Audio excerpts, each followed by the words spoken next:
Climate change, aka global warming, isn't a simple issue by any stretch of the imagination. And I think politicians on both sides of the aisle and elsewhere do us a great disservice by making it binary. This article addresses a few perspectives. So I went on to list an article, but the general idea is actually pretty good. So we don't really know what's going to happen in 2100. Okay, we don't know what the sea level is going to be. We only have models which are largely incorrect. They get proven over time to be incorrect, so people add different factors in, they account for this, they offset that, they do all these changes in the algorithm and the methodology for the model, but really only one or two models.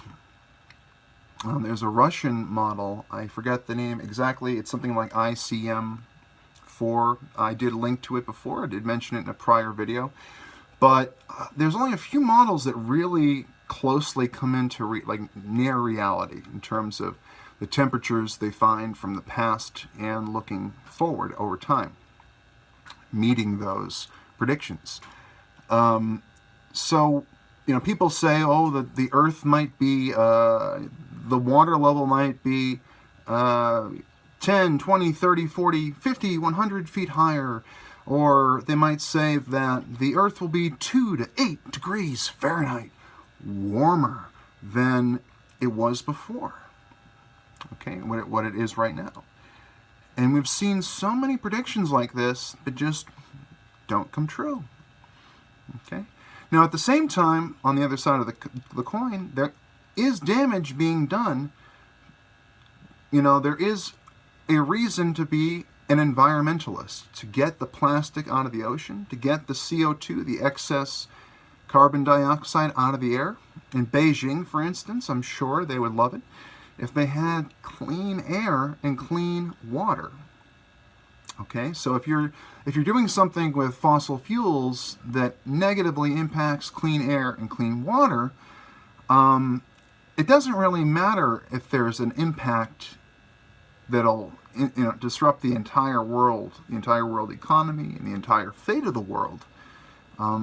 Looking at it at a local level is actually pretty productive. So we really should look at the Clean Water Act, the Clean Oceans Act, we should be looking at a local level at all these things.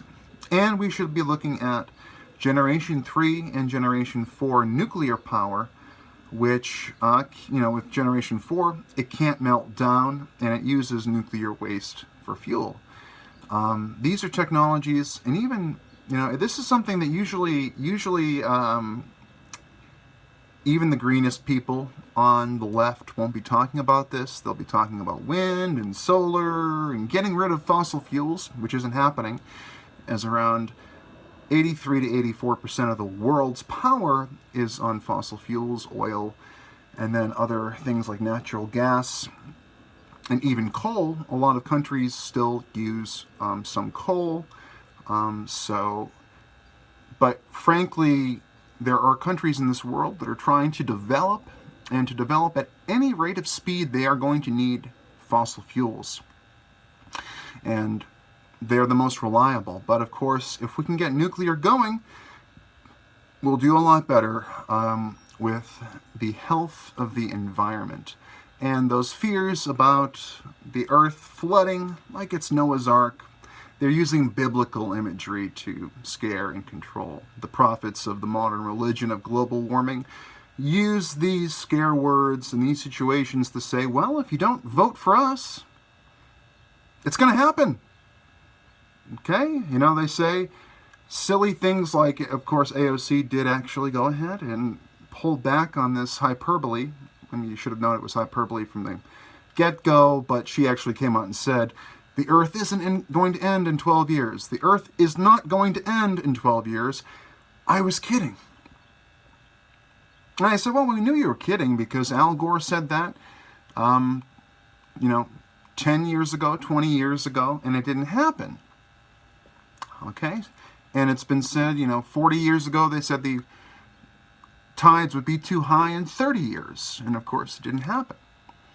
Now, is there no concern? Is there no real concern about climate change? Well, I'm agnostic on global warming being catastrophic, but I do recognize that we need to take care of our environment. And we need, if there is a problem with, overheating the earth with the industrial age and the new technology, the overpopulation, the cow farts, whatever it might be, whatever metric you'd like to use, we should be working to solve these issues before they become critical, okay, before they hit critical mass. So I do support largely working in a greener direction, but I also support the fossil fuel industry. And I think for the health of the world economy and world development, we should continue to work on refining the fossil fuel process to make it cleaner and safer.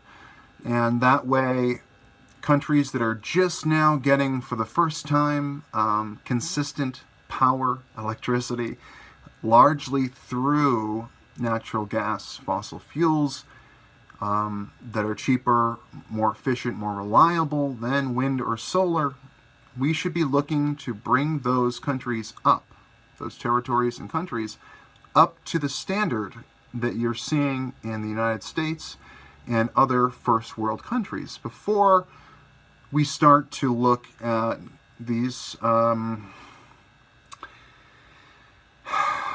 don't want to say the wrong word here, but the greener energies that are not as affordable and thus kind of for yuppies more than the working class.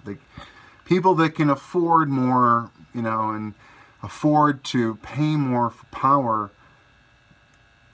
that's I guess a privilege that they have. But there are a lot of people in this world that really can't afford to lose even a cent of energy. In fact, they don't even have oil power. They don't even have these things. They're not developed.